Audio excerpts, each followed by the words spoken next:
मोहम्मद अफसार साहब। मैं रहमतुल्लाह। दोस्तों आप देख रहे हैं आप पर हमारा अपना रिएक्शन यूट्यूब चैनल। अगर आपको हमारी वीडियो अच्छी लगे चैनल को लाइक शेयर जरूर कर दें। तो चलते हैं आज की वीडियो की जनाब।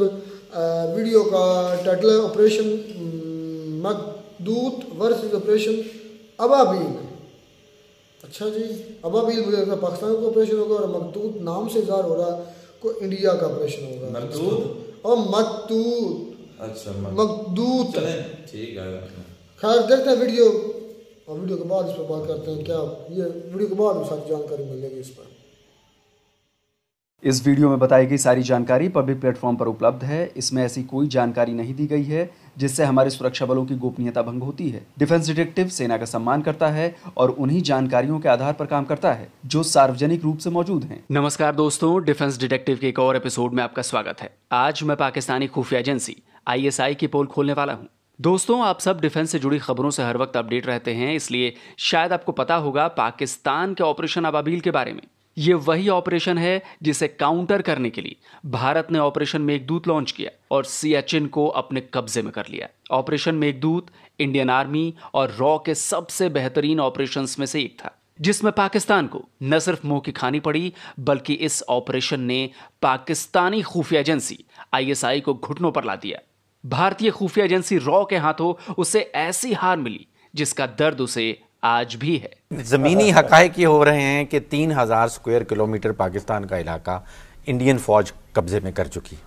कि जी हम सब के सब जो हैं वो इस मामले को संजीदगी से नहीं देख रहे, सॉल्यूशंस नहीं हैं, डिप्लोमेटिकली हमने एफर्ट नहीं किया और हम जो हैं वैसे भी from the point of view of military हम चूंकि उनको वहां से डिसलॉज करने के काबिल नहीं है, लिहाजा एक आदमी ने बीच में बात की है तो लिहाजा इसको अप्रिशिएट किया जाए। अगर इंडियन आर्मी वहां से जाने को तैयार नहीं है तो मजबूरन पाकिस्तान आर्मी जो है फिर हमें भी वहां पे मजबूरन रहना पड़ेगा। कैसे हुआ ये सब आपको विस्तार से बताऊंगा, लेकिन पहले एक बार फिर आप सबका शुक्रिया जिन्होंने मेरे POK वाले वीडियो पर इतना जबरदस्त रिस्पांस दिया है, उसे इतना ज्यादा पसंद किया है।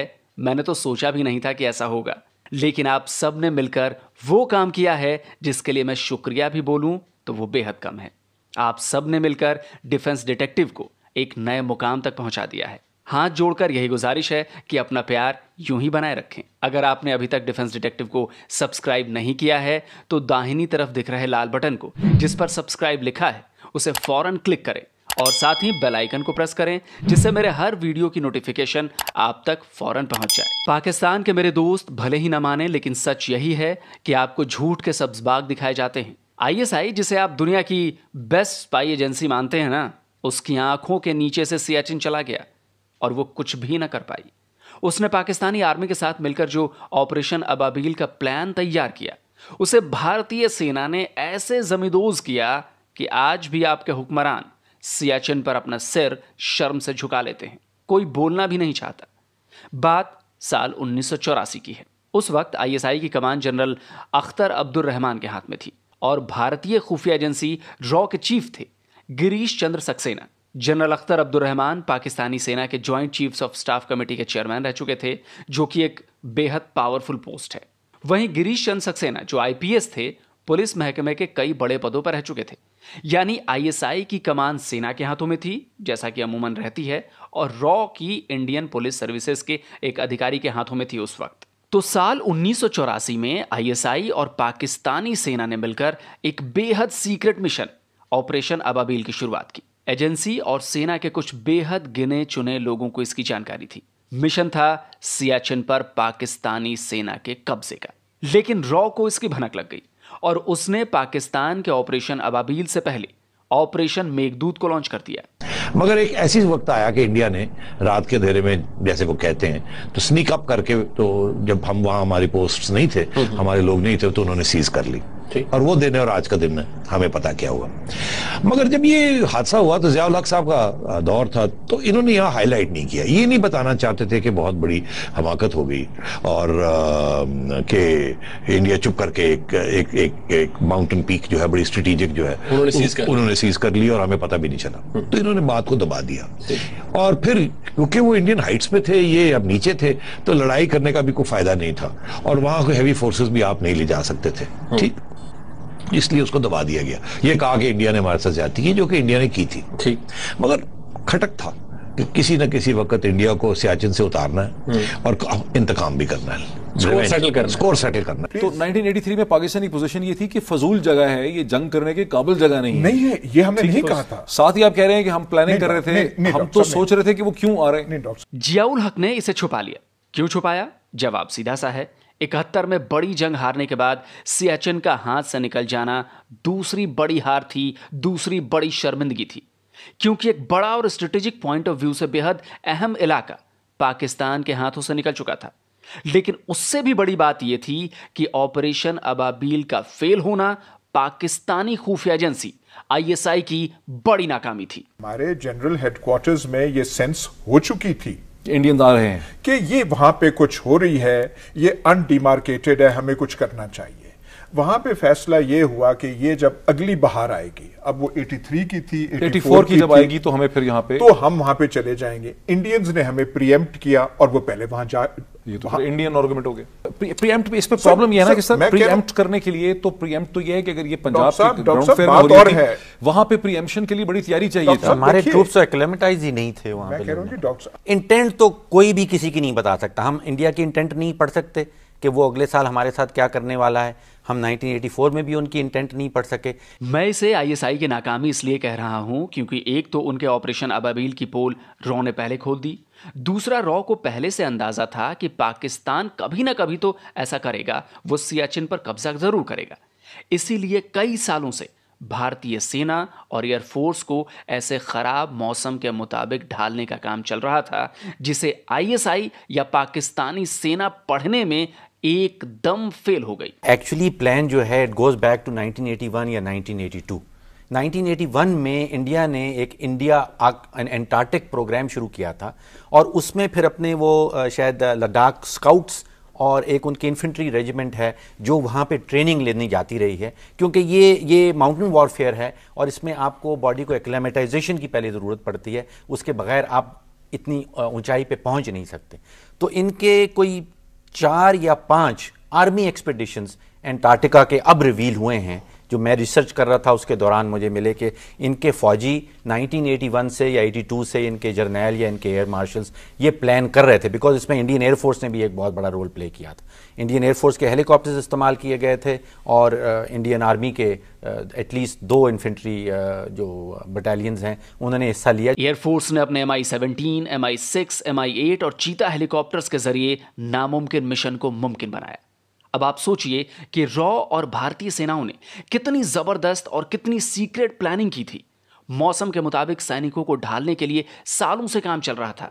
17 अप्रैल की जो तारीख पाकिस्तानी सेना ने सियाचिन पर कब्जे के लिए तय की थी, उससे करीब 1 महीने पहले मार्च में ही भारतीय सेना ने अपना ऑपरेशन शुरू कर दिया।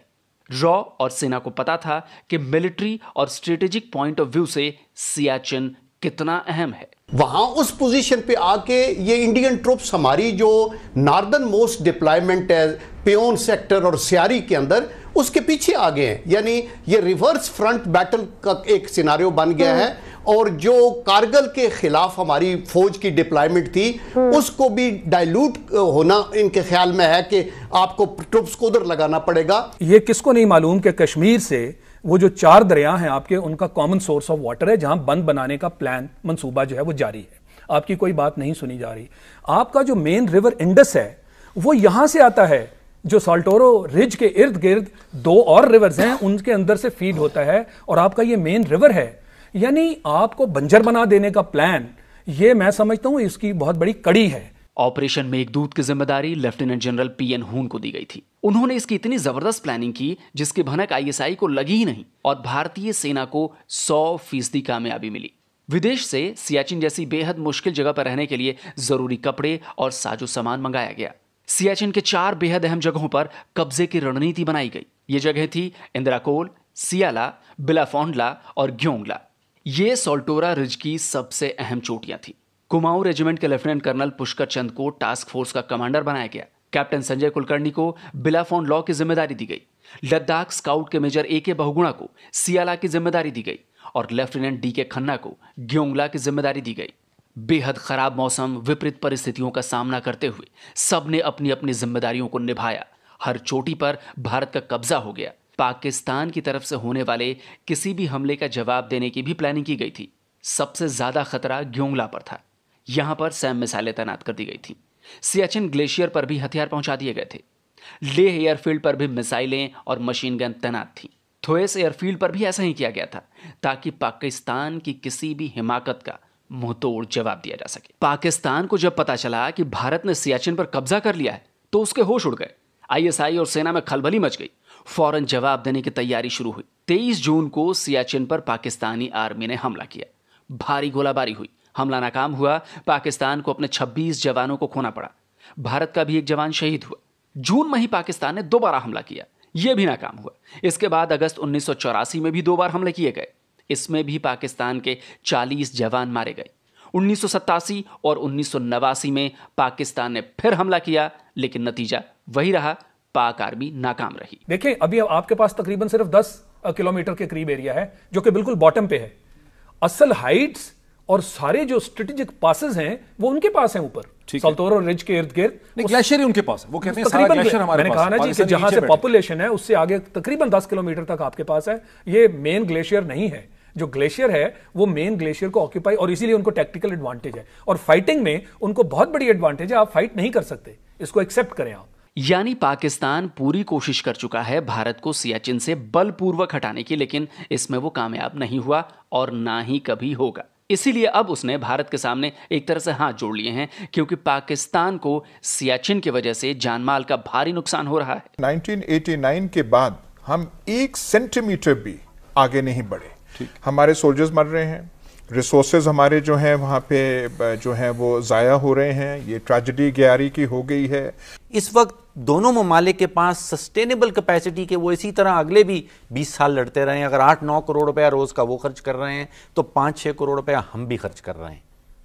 हमारा वैसे खर्चा उनसे 1/3 है, लेकिन देखिए हमारा खर्चा 60 to 70%। उनकी इकोनॉमी 60 to 70% बहुत बड़ी है, तो इसलिए उनको बहुत कम फर्क पड़ता है। देखिए, $40 बिलियन का वो उनका डिफेंस बजट है। $41 बिलियन का प्रपोज इस बरस का, जो गालिबन उनका 2% बनता होगा या 1.5, उनका शायद 2.5% बनता है, और हमारा जो है सिर्फ $6 बिलियन है प्रपोज, वो हमारा ऑलरेडी 3% बनता है। ठीक है, तो उनकी कैपेसिटी है वो उसको एब्जॉर्ब कर सकते हैं। जाहिर सी बात है, सियाचिन पर जो पैसा खर्च हो रहा है उसे बरकरार रख पाना पाकिस्तान जैसे बेहद कमजोर अर्थव्यवस्था वाले मुल्क के लिए बेहद मुश्किल है। इसीलिए पाकिस्तान चाहता है कि किसी तरह से यह विवाद सुलझ जाए। इसके लिए कई बार बैठकें भी हो चुकी हैं। एक बार तो तत्कालीन पीएम नवाज शरीफ इस बात पर राजी हो गए कि पाकिस्तान अपनी सेना हटा लेगा, भले ही भारत हटाए चाहे नहीं, लेकिन उनकी इस बात पर पाकिस्तान में बड़ा बवाल हुआ। पाकिस्तान के मेन ऑपोजिशन लीडर जनाब नवाज शरीफ साहब ने, जो इसी हफ्ते खुद भी सियाचिन ग्लेशियर पे गए, उन्होंने भी ये कहा कि पाकिस्तान को एकतरफा तौर पे सियाचिन से उतर आना चाहिए, जिस पे कि सियासी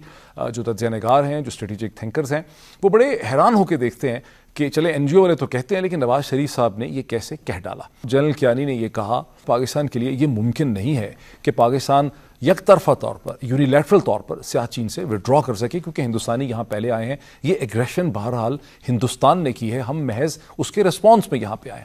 गालिबन जनरल कियानी उस आर्गूमेंट का जवाब देने की कोशिश कर रहे थे जिसे पाकिस्तान में बाज़ तबकों की तरफ से फॉरवर्ड किया गया, जब एक मकामी एनजीओ के सरबरा जो हैं उन्होंने क्या डाला कि हमें सियाचिन से एकतरफा तौर पर उतर आना चाहिए, वापस आ जाना चाहिए, और हिंदुस्तानी खुद ही शर्म से, मॉरल प्रेशर से सियाचिन को वैकेट कर देंगे। देखें जी, ये वाकई एक ऐसी स्टेटमेंट आई है जिससे सब लोग कंफ्यूज्ड हैं। कल आर्मी चीफ से भी जब उनका इंटरव्यू लिया जा रहा था तो उनसे पूछा गया जी कि ये मियां नवाज शरीफ साहब जो हैं उन्होंने ये इस तरह का बयान दिया है, तो उन्होंने ये करेक्ट नहीं किया कि वो ये नहीं कह रहे, ऐसा कह रहे हैं। Understanding up to at all levels बड़ी क्लियर है कि उन्होंने यक तरफा विड्रॉल की बात की है और उन्होंने इसको फर्दर क्लैरिफाई नहीं किया।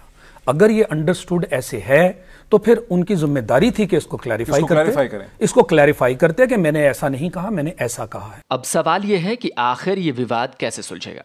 जवाब है, जब तक पाकिस्तान भरोसे के लायक ना हो जाए, और ऐसा कभी नहीं हो सकता, क्योंकि एक बार तो सूरज पूरब से पश्चिम में निकल सकता है, लेकिन पाकिस्तान अपनी नापाक हरकतों से बाज नहीं आ सकता। आप बता दें कि ये जो हिंदुस्तानी कहते हैं, इस आर्गुमेंट का क्या जवाब है, आप इसका बताएं। आप बताना चाहें कि अगर हम कारगिल को, फेसबुक पे भी मैं रन करता हूँ, वहाँ पे पिछला जब हमने प्रोग्राम किया तो बहुत से हिंदुस्तानी भी, इंडियन मेंबर्स भी हैं और पार्टिसिपेंट हैं, वो कहते हैं जी अगर इंडिया जो है वो इन हाइट्स को खाली कर दे तो पाकिस्तानी वहाँ आके बैठ जाएंगे, क्योंकि आखिरकार पाकिस्तानियों ने कारगिल भी तो स्टेल्थ में किया था। इसका हमारे पास क्या आर्गूमेंट है कि अगर इंडियंस उतरते हैं, मतलब दोनों साइड उतर जाती हैं, तो अगले महीने, साल या कुछ महीनों के बाद पाकिस्तानी एक स्टेल्थ ऑपरेशन करके वहाँ जाके नहीं बैठ जाएंगे ग्लेशियर के ऊपर? इसका क्या हम जवाब देंगे? How would we answer that? देखिए, दो चीजें हैं। एक होती इसकी है, क्या गारंटी हो सकती है? आंसर क्या देंगे? इसकी गारंटी क्या हो सकती है? एक इंटेंट है, एक कैपेसिटी है। कैपेसिटी का भी इशू है। कैपेसिटी का इशू दोनों तरफ, कैपेसिटी का और सस्टेनेबिलिटी का। इस सवाल का जवाब न तो पाकिस्तान की सरकार के पास है, ना ही सेना के पास। एक बार को सरकार चाह भी ले, लेकिन पाकिस्तानी सेना और आईएसआई ऐसा होने नहीं देगी, क्योंकि इसमें उनका फायदा नहीं है। सियाचिन के नाम पर अरबों रुपए की जो फंडिंग मिल रही है वो रुक जाएगी। तो दोस्तों, उम्मीद है आपको ये वीडियो पसंद आया होगा। भारतीय शौर्य की ऐसी ही गाथाओं के लिए डिफेंस डिटेक्टिव को सब्सक्राइब करना ना भूलें। साथ ही बेल आइकॉन भी प्रेस करें, जिससे हर नए वीडियो की नोटिफिकेशन फौरन आप तक पहुंच जाए। जल्द ही एक और वीडियो के साथ हाजिर होता हूं। इसके लिए कई बार बैठकें भी हो चुकी हैं। एक बार तो तत्कालीन पीएम नवाज शरीफ इस बात पर राजी हो गए कि पाकिस्तान अपनी सेना हटा लेगा, भले ही भारत हटाए चाहे नहीं। लेकिन उनकी इस बात पर पाकिस्तान में बड़ा बवाल हुआ। पाकिस्तान के मेन ऑपोजिशन लीडर जनाब नवाज शरीफ साहब ने, जो इसी हफ्ते खुद भी सियाचिन ग्लेशियर पे गए, उन्होंने भी ये कहा कि पाकिस्तान को एक तरफा तौर पर सियाचिन से उतरना चाहिए, जिसमें कि सियासी जो स्ट्रेटेजिक थिंकर्स हैं वो बड़े हैरान होकर देखते हैं कि चले एनजीओ वाले तो कहते हैं, लेकिन नवाज शरीफ साहब ने ये कैसे कह डाला। जनरल कियानी ने ये कहा, पाकिस्तान के लिए ये मुमकिन नहीं है कि पाकिस्तान एक तरफा तौर पर, यूनिलैटरल तौर पर सियाचिन से विड्रॉ कर सके, क्योंकि हिंदुस्तानी यहाँ पहले आए हैं। ये एग्रेशन बहरहाल हिंदुस्तान ने की है, हम महज उसके रिस्पॉन्स में यहाँ पे आए। गालिबन जनरल कियानी उस आर्गुमेंट का जवाब देने की कोशिश कर रहे थे जिसे पाकिस्तान में बाज तबकों की तरफ से फॉरवर्ड किया गया, जब एक मकामी एनजीओ के सरबराह जो है उन्होंने क्या डाला कि हमें सियाचिन से एक तरफा तौर पर उतर आना चाहिए, वापस आ जाना चाहिए, और हिंदुस्तानी खुद ही शर्म से, मॉरल प्रेशर से सियाचिन को वैकेट कर देंगे। देखें, तो ये दोस्तों वीडियो होगी ख़त्म। ये था ऑपरेशन इंडिया का मकदूत और पाकिस्तान का अबाबील। हैरानगी की बात यह है कि इंडिया को कैसे पता चल गया पाकिस्तान के मिशन अबाबील का। ये बात सोचने वाली है। इधर एक सवाल बनता है, फिर दूसरा सवाल ये बनता है कि अगर फ़र्ज कर ले पता भी चल गया था तो इंडियन आर्मी सियाचिन पर पहले पहुंच गई, तो हमला पाकिस्तान ने फिर कैसे किया? मतलब कि अगर पाकिस्तान आर्मी से पहले इंडियन आर्मी पहुंच गई, अपनी सेफ्टी के लिए कब्जा कर लिया सियाचिन पर, तो मेरे ख्याल में फिर हमला पाकिस्तान ने ना किया। ठीक है ना, पहले पहुंचा कौन है? इंडियन आर्मी पे पहुंची, पहले इंडियन आर्मी पहुंची। लेकिन सोचने वाली कंफ्यूजन बात यह है, ताज्जुब इस बात का है कि उस वक्त इंडियन आर्मी को खबर कैसे पहुंची, जब कि कह रहे हैं कि आईएसआई के चंद चुनिंदा लोगों को। इसका मतलब क्या हमारी खुफिया एजेंसी के अंदर भी कोई राज एंड तो नहीं है? जिस तरह आजकल हमारी खुफिया एजेंसी बहुत बदनाम होगी, आज इस पर भी लोग शायद से रिक्वेस्ट को वीडियो बनाएं। जो 6 जजेस हमारे इस्लामाबाद हाई कोर्ट के 6 जजेस ने सुप्रीम कोर्ट को खत लिखा है कि हमारे खुफिया एजेंसी आईएसआई के सरबराह हमें जो है ना वो कर रहे हैं, ब्लैकमेल कर रहे हैं, और हमें स्टेट के खिलाफ या ना इंसाफी वाले जो है वो फैसले। आप इस बात से अंदाजा लगा लें कि पिछले कुछ महीनों में हमारे हर इदारे की, हर पॉलिटिशियंस की वीडियोस वायरल हुई हैं, ऑडियोज रिलीज हुई हैं, लेकिन एक इदारे की नहीं हुई। आप उससे अंदाजा लगा लें हमारी वीडियोस कौन बनाता है, ऑडियोज कौन टेप करता है, और जिसकी नहीं हुई समझ लें कि वही करता है। वैसे वही ना लोग सर, अगर तक मेरी आवाज़ ये पहुंच जाए कि आप ये जो पाकिस्तान की आईएसआई एजेंसी का ये भी फेलियर देखें कि 6 जजेस खुद बोल पड़े। पहले डीसी बोले, डिप्टी कमिश्नर इस्लामाबाद पिंडी रावलपिंडी लियाकत चट्टा साहब जब बोले तो उसको उठा लिया गया, या जिधर 4 दिन क्या क्या करते हैं। अभी तो बातें निकल के सामने थोड़ी थोड़ी आ रही हैं। इन्होंने पता नहीं क्या क्या गोल खिलाए हुए हैं इस पाकिस्तान में, हर इदारे में क्या क्या इन्होंने ठोका हुआ है, किस हिसाब से ये कब्जा कर रहे हैं। यार हमारी एजेंसियां एक शख्स को गिराने में खुद इतना गिर गई हैं कि अपनी अवाम के खिलाफ ही फैसला शुरू कर उसको गिराने में नहीं लगी हुई, ये अपने आप को बचाने में लगी हुई है।